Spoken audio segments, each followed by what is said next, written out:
Hey guys, what's going on? I apologize. This has taken forever for me to just pull a couple minutes aside here and jump back on. I did say I'd make a follow-up review to what happened with Ruger, what happened with the mags. For anyone who watched the last video, it seemed any mag Ruger was sending, the follower was coming up too high in the mag, and the slide was catching on it, going forward, and it was just a real giant pain in the ass to get it fixed. And it turns out now that the gun has been sent back to Ruger, who sent to test fired it, they put 30 rounds of Federal full metal jackets through it, and then sent the gun back to me, and they sent me, I believe, two new mags, actually three new mags, and I have two 12 rounders. The problem with the gun, lo and behold, was the mags the whole time. I'm happy to report that. Another thing I'm happy to report, and sorry, I know this is all low tech. I'm using like a FedEx box. I'm just throwing this together real quick. But I'm also happy to report that the gun has seen 250 rounds. I finally made it to the range. I put 250 rounds through it, and I did all 250 rounds in the course of maybe 20, 25 minutes. So I was going. I did pre-lube the gun just a little bit. I think 250 rounds, I feel like it's fair to it's a mechanical device. It's going to need a little lubrication. So I did so. And in that time, I put through a Lawman full metal jacket ammo that they had sold at the range. It's nothing special, but according to them, it's not a super crappy quality either. I wasn't really familiar with it. All 250 rounds went through with no problem. And I'm going to report what I think about the gun now that all this is fixed. So first we'll do the basics. Clear here, clear there, nothing in the chamber. Side feels good. Lock that back open. Okay. Now, these are all the mags I have for it, plus there's the one that I have, which obviously is loaded now, and then the extra round in the chamber, which I carry. But this is one of the two 12-rounder mags. I carry this gun with the 12-round extension. I'm already at a slight disadvantage to a 9mm being a 380, so why not have two more rounds? This much extra space, it might be maybe another half inch. Is probably not going to matter when it comes to printing on something this small. So went to the range, 250 rounds through. It's just about healed right now. If you look at James on TFB TV, he got a blister in the exact same place, and I had one too. And of course, at the range, it doesn't bother you that much, and you get home, and of course, it leaves a mark. So I'm going to make a little bit of a 180 here, because in my mind, I was convinced, well, if the mag sucks, the gun might just suck, and Ruger shit quality and all this other stuff. But it turns out that in terms of feel, the trigger itself, and here's the thing, I didn't really expect to say this, but accuracy. This thing was spectacular. It's like all it needed was a mag that was properly designed well. If I look at the design, I'm going to share something with you guys that if you're helping, that might help you pick one of these up, because there is a mag problem. Let's talk about that very specifically. The mags that the gun comes with, okay? And these are the replacements that Ruger sent that don't have the problem. I know that Ruger knows what's going on. I called them, I asked, and they said, yeah, we've heard of it before. But the mags they sent me, the replacement mags that work flawlessly, have one difference. It's not extremely obvious at first, but it's distinctive enough to the point where you can examine this if you go to buy one of these to make sure you're not getting one of those bad mags. Okay, the bad mag, if you go to pick one of these up, is going to have, I'm going to try and get this in the camera here. This is the good mag. This has a glossier, darker black finish on it. Okay, right at the top of the follower, just glossy black finish. And of course, the follower is not going too far out of the mag. You can see that little kind of saber-looking edge of it right there is not completely protruding out of the mag. The mag, it'll protrude a little bit further out.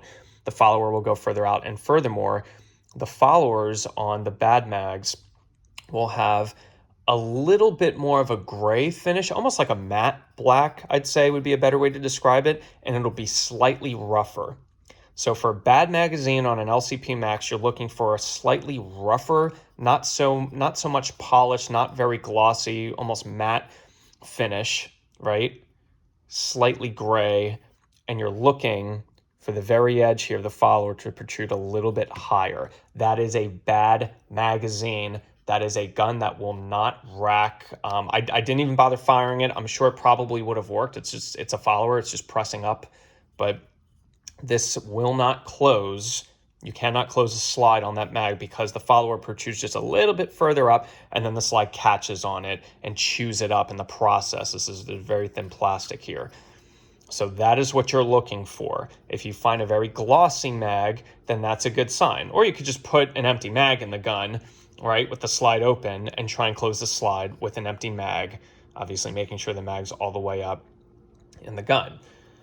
Now, this should be enough information for you to determine whether you have a bad mag or not. And like I said, you can always just test it with the mag when you go to buy the gun. So maybe just do that. If you go to get an LCP Max, tell whoever's selling it to you, if it's new, hey, some of these magazine followers are bad.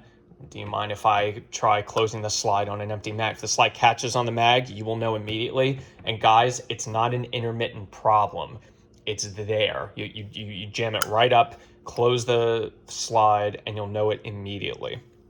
So I'm very happy to report that this is no longer a problem. The slide will close every single time on any one of these mags, including the mag that I have for carrying. So really happy about that. Shooting the gun was much easier on the base of my hand. So if I close the slide, I don't have very large hands, right? My hands they're I'd say medium size. They're not tiny, but this fits in my hand well. And then of course you have the pinky extender, right? Or you can go for the 12 round or the 10s. What I was doing at the range, I had all these preloaded, and I was just dumping. And I tried a couple of long shots, but I primarily care about 7 yards, right? 21 feet. The gun shot flawlessly at 21 feet. I was very happy with how that shot at 21 feet. So what I noticed is that with your sight picture, I'm gonna try and bring this right up to the camera. Okay, let's take, let's take this little S1 icon here. Your sight picture, you need the sight on the bullseye, not over it. You need the front sight on it. So when you line everything up, you need to be covering it with that tiny little tritium dot. And best believe it is fantastically accurate. For something with this small of a sight radius, it is fantastically accurate. So I'm very, very happy to report that. Moving forward, what are my thoughts? So like I said, I'm going to be putting a lot of rounds through this. I am not going to be modifying this gun in any way, shape, or form. Some people say, well, this can break, well, that can break. Break, that's fine. Now, if it breaks in the one time when I need it to save my life, would that be fun? No, that would not.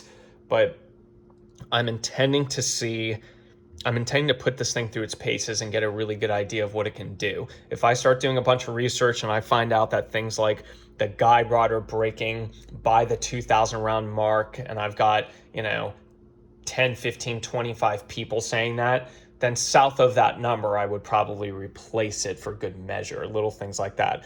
But the gun's going to be staying just factory stock, just the way it is. And like I said, I'm very, very happy with it. I'm happy with the way it shoots. I'm happy with the way it conceals. I don't know why more companies are not building tiny little mouse guns like this. It works really well. Recoil is very manageable in this gun. I'm not interested in putting a stronger spring in it. Some people I've seen on some forums, well, if you put a stronger spring in it, it manages recoil. Right, but then you've got more pressure pushing forward on your slide, and I don't know if Ruger tested that much more pressure racking a slide from the rear sight. Would that really matter? Probably not, right? It's bolted in, but again, there's some times where little things that pertain to a design are overlooked when you make the tiniest modification. And when it's your life you're talking about, it's just a gamble that I don't want to make, especially with something as small as this.